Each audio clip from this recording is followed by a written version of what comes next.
Setiap penganut agama mempunyai kitab-kitab yang suci atau dianggap sebagai suci. Semua agama. Orang Nasrani punya kitab Injil, orang Yahudi punya kitab Taurat, orang Hindu punya kitab Weda, orang Buddha punya kitab Tripitaka, pengikut Konghucu punya kitab Tao Te Ching, orang Majusi pengikut Zoroaster punya kitab Zen Avesta, orang kebatinan punya kitab Serat Centani, Hidayat Jati atau Darmo Gandul.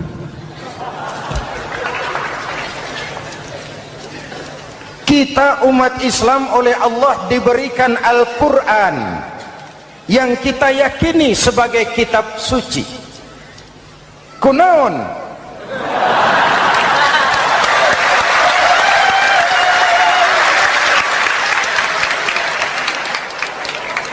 Apa kunaon itu? Kenapa sih kita yakin Quran itu kitab suci? Pertama, ajarannya sesuai dengan fitrah manusia. Suatu kitab dinamakan suci kalau konsep ajarannya sesuai dengan fitrah. Contoh, ini laki-laki ini seneng nggak sama perempuan? Normal. Kalau nggak seneng saya ragu-ragu.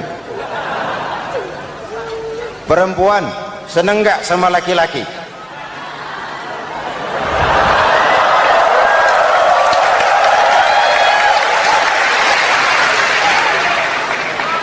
Ini fitrah. Laki-laki suka perempuan, perempuan suka laki-laki. Quran memahami itu. Hai laki-laki, kau senang dengan perempuan. Hai perempuan, kau suka dengan laki-laki. Oke, lewat sini, lewat pintu yang disebut nikah. Kalau kitab suci melarang nikah, itu bertentangan dengan fitrah manusia. Maka dalam Quran, mulai dari umat sampai ulama dan segala profesi dianjurkan nikah. Kalau kiai tidak boleh nikah, saya pilih mengundurkan diri, Pak.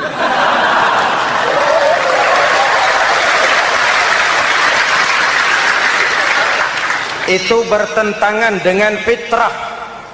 Lagian mubazir dikasih perabotan nggak dipakai.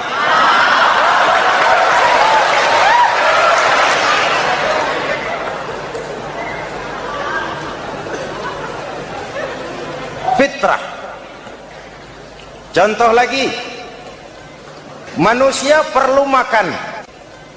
Kalau ada kitab suci menyuruh puasa terus dari pagi sampai sore sampai malam sampai pagi lagi, eta teh kitab gelo.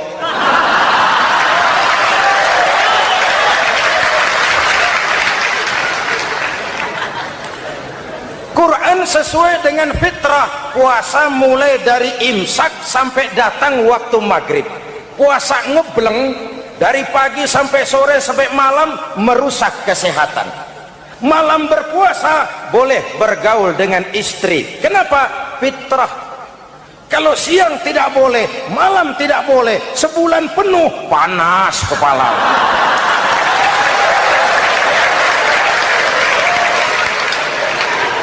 Rontok rambut. Hadirin yang saya hormati, itu yang pertama. Yang kedua, kita yakini Quran sebagai kitab suci karena isinya tidak saling bertentangan, konsekuen, konsisten. Kalau ada satu kitab, di satu ayat mengajarkan Tuhan Esa, di lain ayat mengajarkan tiga, liar itu mah. Bagaimana kitab suci isinya paradoks? Bagaimana kitab suci isinya saling bertentangan? Di ayat manapun sekali Quran berkata Allah itu Esa, selamanya Esa. Isinya tidak saling bertentangan. Lalu yang ketiga, kita yakini Quran kitab suci karena dia bersih dari intervensi manusiawi. Sejak turunnya Al-Quran menantang, jikalau kamu ragu terhadap Quran yang kami turunkan kepada hamba kami Muhammad, kamu anggap itu cuma bikinan Muhammad. Kalau Muhammad bisa, kamu tentu bisa. Bikin satu surah semacam Al-Quran.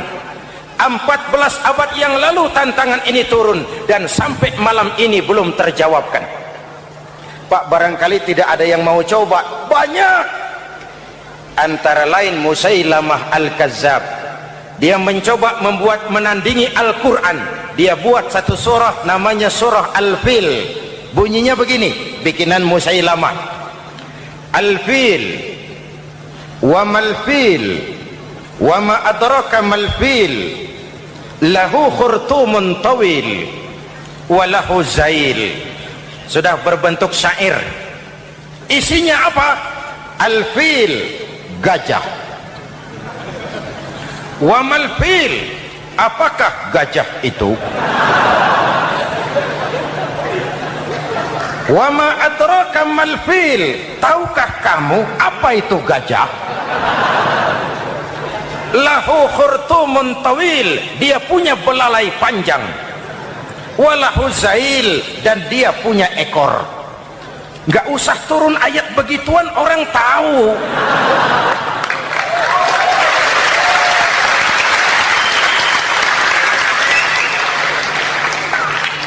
Kalau redaksi mendekati, maka isi jauh panggang dari api.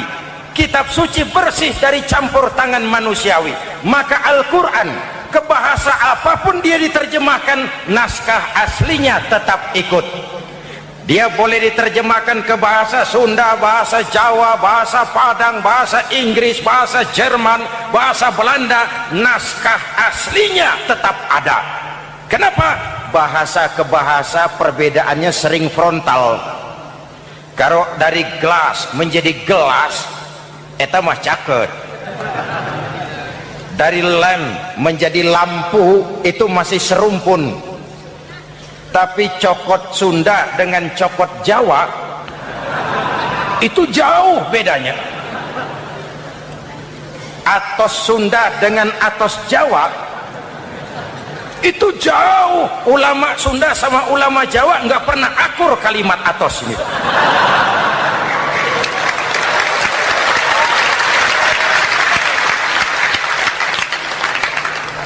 Inilah kebenaran janji Allah, inna nahnu nazzalna dzikra wa inna lahu lahafizun. Kami yang turunkan Al-Quran, kami yang akan menjaganya. Ribuan orang hafal Al-Quran. Lalu apa pesan-pesan misi utama Al-Quran? Pertama, menegakkan tauhid. Ini yang lebih dahulu. Membentuk kualitas sumber daya manusia dengan menanamkan nilai-nilai keimanan, membebaskan dari ketergantungan kepada benda. Ya ayyuhan nasu ubudu rabbakumul ladzi khalaqakum. Hai manusia, Tuhanmu yang perlu kau sembah hanyalah Tuhan yang telah menciptakan kamu. Jangan menyembah Tuhan yang tidak pernah menciptakan kamu. Mengapa kau menyembah harta padahal dirimu lebih berharga dari harta? Kenapa kau menyembah pangkat dan jabatan padahal dirimu lebih berharga dari pangkat dan jabatan?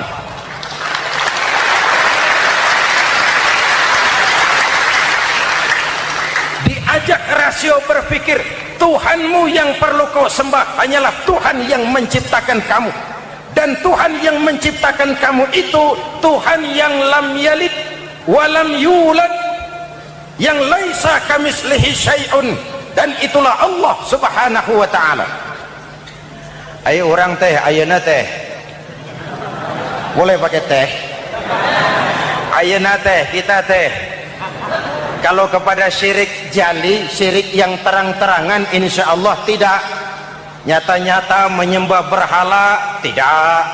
Nyata-nyata menyembah pohon, tidak. Nyata-nyata berkeyakinan Tuhan lebih dari satu, tidak.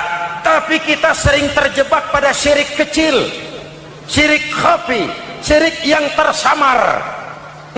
Saya sejak pakai cincin ini, jangankan anak gadis, nenek-nenek ngelihat saya cincin. Jangankan anak gadis, nenek-nenek lihat saya lemes cincin. Ini saya sejak ada perkutut rumah ini dagang lancar perkutut. Ini Ramadan bulan penempaan nilai-nilai keimanan. Misi utama Quran menegakkan tauhid, memerangi kemusyrikan, membebaskan manusia dari ketergantungan kepada benda. Dari situ kualitas sumber daya manusia dimulai. Saya sering mengungkapkan selama ini sistem pendidikan kita cuma mengisi otak, bukan membentuk watak. Otak diisi segala macam ilmu, tapi hati kosong, agama rapuh, akhirnya moral rendah. Muncul manusia-manusia yang pintar, cuma sayang tidak benar. Indonesia kita bangkrut, Indonesia kita terpuruk, Indonesia kita sakit sekarang ini kan ulahnya orang-orang yang pintar tapi tidak benar.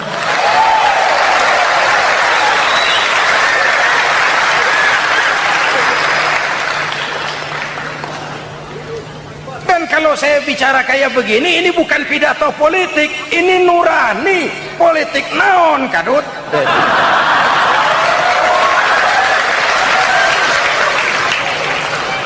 Ini nurani, ini tanggung jawab sebagai anak bangsa. Ibu bapak, saudara-saudara hadirin yang saya hormati, Rasul kalau masuk sepertiga yang akhir, sing-singan baju, hamparkan sajadah, lebih banyak di masjid daripada di rumah. Itu Rasul. Maka sepertiga yang akhir masjid makin ramai. Lihat Masjidil Haram. Lain dengan kita.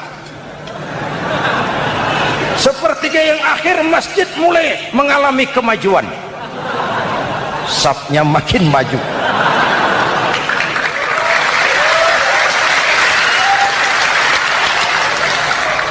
Pasar ramai, terminal beludak. Padahal sepertiga yang akhir itu puncak, padahal di situ nilai tambah. Dan anggap ini Ramadan terakhir yang diberikan Allah kepada kita. Kenapa? Memang tidak ada jaminan tahun depan ketemu Ramadan lagi.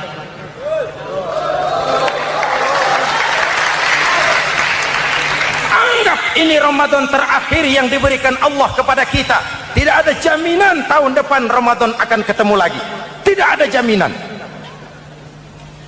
Manfaatkan pelukan pemutihan. Semua kita melakukan introspeksi.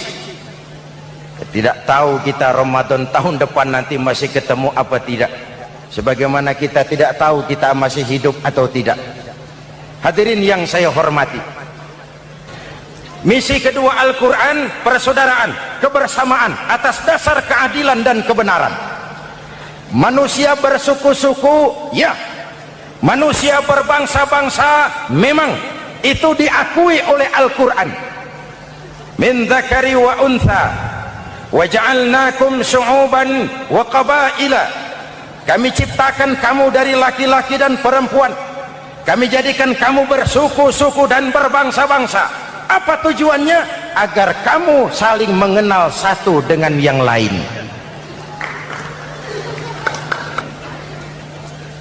Yang terlepas dari ras, dari manapun orang datang, apapun warna kulitnya, dari suku apapun ia dilahirkan, kalau akidahnya sama, itu kan saudara kita.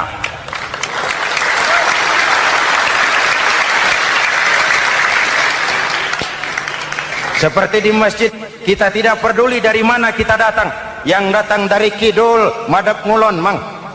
Yang datang dari sebelah lor, madhab ngulon mang. Yang datang dari sebelah wetan, madhab kulon mang. Yang datang dari kulon, madhab ngulon. Bukan soal dari mana kau datang, tapi satu arah menghadapmu. Kau mau Betawi, mau Sunda, mau Jawa, mau Padang, mau Aceh, mau Batak, mau Ambon, kita satu nusa, satu bangsa, satu bahasa. Marilah kita jadi lem perekat buat lingkungan kita di saat keutuhan kita sebagai bangsa sedang dalam ujian berat. Semangat kebersamaan atas dasar keadilan. Tidak ada mayoritas menekan minoritas. Umat Islam itu kalau besar dia mampu melindungi yang kecil, kalau kecil dia bisa menjaga diri. Tiap sholat Jumat khatib berpesan pada akhir khutbah kedua, innallaha ya'muru bil adli wal ihsan, innallaha ya'muru bil adli wal ihsan. Allah memerintahkan kamu menegakkan keadilan dengan argumen, bukan dengan sentimen, mengajak bukan mengejek, merangkul tidak untuk tujuan memukul. Kalau sebagai bangsa kita utuh, kompak dan bersatu, saya yakin kita akan bisa mengatasi kesulitan-kesulitan sekarang ini.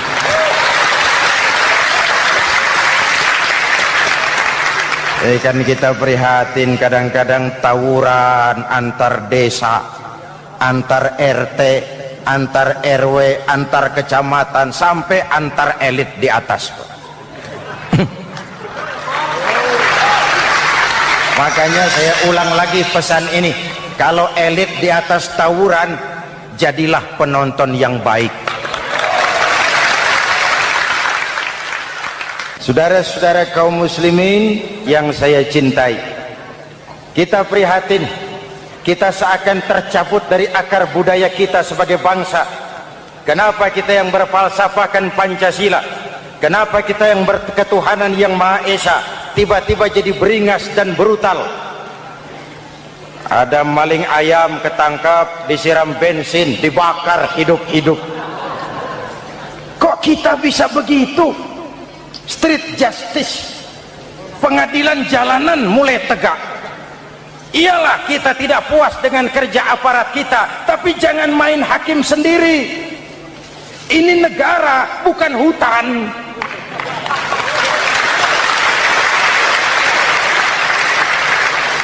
Jangan mencegah kemunkaran dengan menegakkan kemunkaran baru.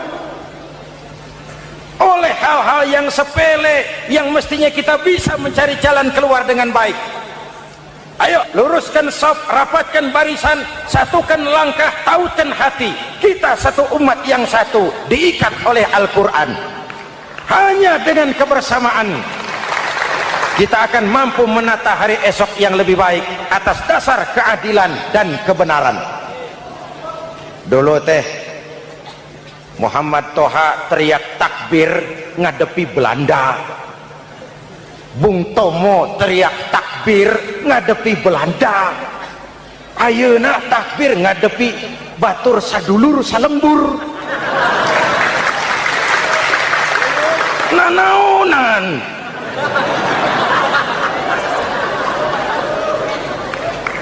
Bung Tomo teriak takbir, Muhammad Toha teriak takbir, yang dihadapi jelas penjajah Belanda. Kita ngadepi saudara sendiri, Allahu Akbar, yang sana teriak Allahu Akbar, setan tepuk tangan di tengah. Yuk kita rukun, yuk kita kompak, yuk kita bersatu, yuk kita pulang, yuk.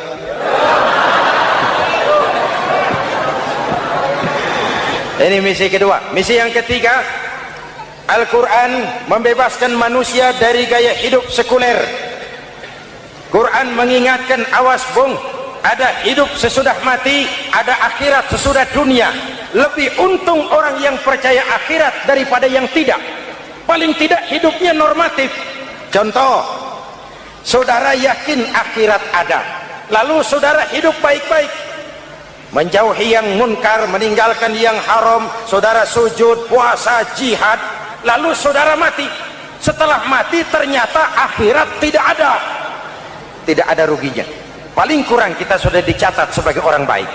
Sebaliknya, saudara tidak percaya sama akhirat, lalu hidup seenaknya, judi, mabuk, zina, nipu orang, korupsi, tenggelam dalam kemunkaran, lalu mati. setelah mati ternyata akhirat ada. Baik, kemana anjen? Lebih untung orang yang percaya akhirat ketimbang yang tidak. Hidupnya ada rem. Iya Pak, saya kepengen banyak uang, tapi kalau main judi nanti di akhirat bagaimana? Iya, saya kepengen jadi orang kaya, tapi kalau korupsi, nipu orang, buka peternakan tuyul, nanti di akhirat bagaimana? Gaya hidup yang berkeseimbangan. Ada hidup sesudah mati dan ada akhirat sesudah dunia. Yang keempat, Quran membebaskan manusia dari belenggu kebodohan. Quran ayat yang pertama turun sudah berkata Iqra, baca, kamu jangan jadi bodoh. Kebodohan menimbulkan kemiskinan, kemiskinan mendekatkan kepada kekufuran. Yang kelima, ini kado buat ibu-ibu, Quran mengangkat harkat, derajat dan martabat kaum wanita. Sebelum Quran turun, sebelum Islam datang, nasib wanita sangat menyedihkan. Dilahirkan hanya untuk melahirkan. Kalaupun berperan, peranannya tidak lebih segitiga. Dapur, sumur, kasur. Kasur, sumur, dapur. Dapur, sumur, kasur. Wanita dilecehkan, sekadar alat pemuas nafsu. Datang Islam, Rasul terenyuh. An-nisa imadul bilad. Wanita adalah tiangnya negara. Jikalau baik wanita, baik negara. Jikalau rusak wanita, hancur negara. Karena wanita, negara jaya. Betul? Karena wanita, negara hancur. Betul? Maka wanita adalah bidadari yang kadang-kadang setan. Kadang-kadang.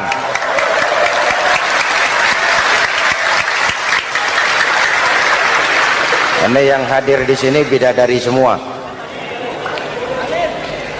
Ibu bapak, saudara-saudara hadirin yang saya hormati.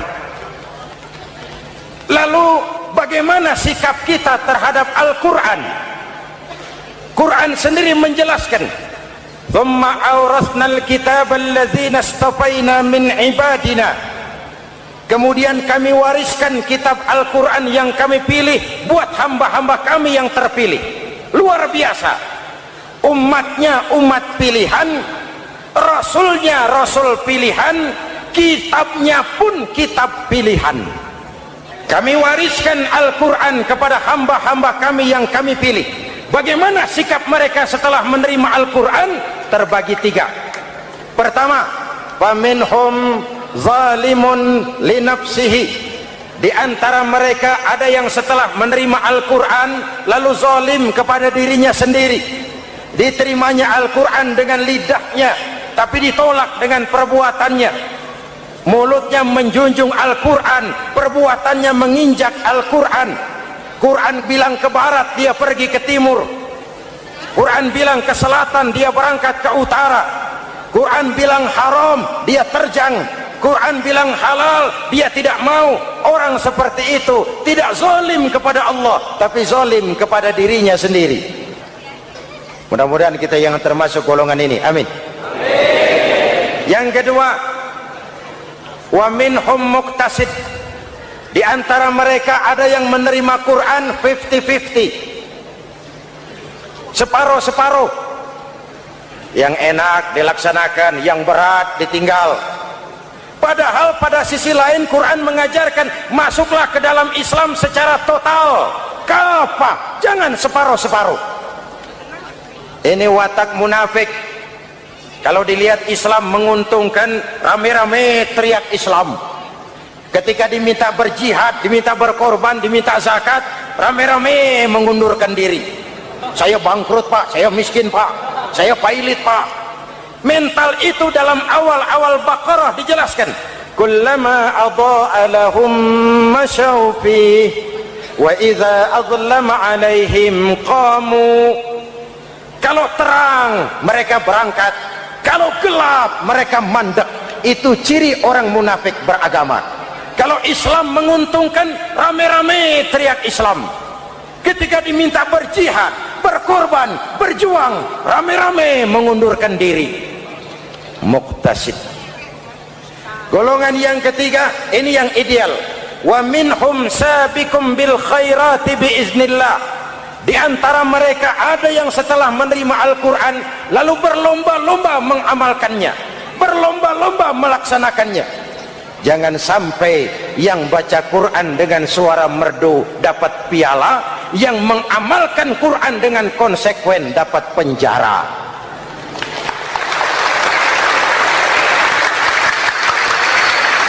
Itu ironi, itu menyedihkan, itu memilukan, dan itu memalukan. Pilihan terserah kita. Satu hadis Rasulullah mengajarkan begini, man ja'alal qur'ana amamahu qadahu ilal jannah, wa man ja'alal qur'ana khalfahu saqahu ilan nar. Siapa yang meletakkan Quran di depannya, dijadikannya Quran sebagai imam, Quran akan membimbing dia ke surga, surga dunia, lebih-lebih surga akhirat. Sebaliknya, siapa yang meletakkan Quran di belakang, dibelakanginya ajaran Quran, Quran akan mendorong dia ke neraka, neraka dunia, lebih-lebih neraka akhirat. Quran imam apa makmum? Kita makmum apa imam? Makmum ikut imam apa imam ikut makmum? Makmum ikut imam. Jikalau Quran adalah imam, jikalau kita adalah makmum, ke barat kata Quran, ke barat kita berangkat, ke timur kata Quran, ke timur kita menuju, halal kata Quran, itu yang kita ambil.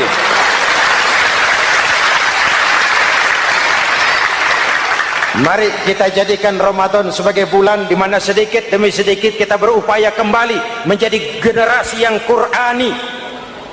Rasulullah pernah ditanya, kalau Tuhan wafat ya Rasul, kemana kami minta nasihat? Aku tinggalkan kamu dua nasihat, satu yang diam saja, satu yang bisa bicara. Yang bisa bicara apa ya Rasul? Al-Quran. Minta nasihat Quran. Yang diam saja apa ya Rasul? Maut. Dalam hidup ada dua nasihat, nasihat yang bisa bicara Al-Quran, nasihat yang diam saja maut.